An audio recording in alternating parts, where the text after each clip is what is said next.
రోజు Saudi Arabia Kuwait పై Iran దాడులు చేస్తోంది. ఆయిల్ బావులు అమెరికా స్థావరాల్ని టార్గెట్ గా చేసుకుని తూర్పు తీరంలోకి ప్రవేశించాయి. ఆ డ్రోన్లన్నీ కూడా సౌదీ డ్రోన్లను కూల్చేశామని ప్రకటించింది. 6 డ్రోన్లను గాల్లోనే కూల్చేశామని చెప్తోంది కువైట్.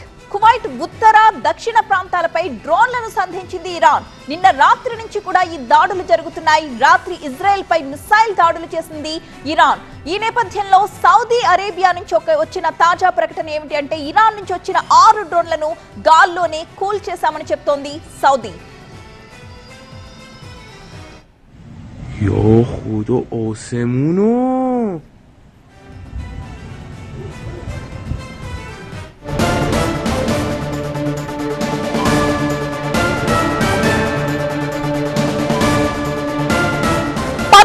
రోజు సౌదీ అరేబియా కువైట్ పై ఇరాన్ దాడులకు తెగబడుతోంది. ఆయిల్ బావులు అమెరికా స్థావరాలే టార్గెట్ గా చేసుకుని ఇరాన్ విరుచుకుపడుతోంది. తూర్పు తీరంలోకి ఇరాన్ డ్రోన్లు ప్రవేశించాయి. వాటిని కూల్చేశామని ప్రకటించింది సౌదీ. 6 డ్రోన్లను గాల్లోనే కూల్చేశామని చెప్తోంది. కువైట్ ఉత్తర దక్షిణ ప్రాంతాలపై డ్రోన్లను సంధించింది ఇరాన్. రాత్రి ఇజ్రాయెల్ పై కూడా మిసైల్ దాడులు చేసింది ఇరాన్.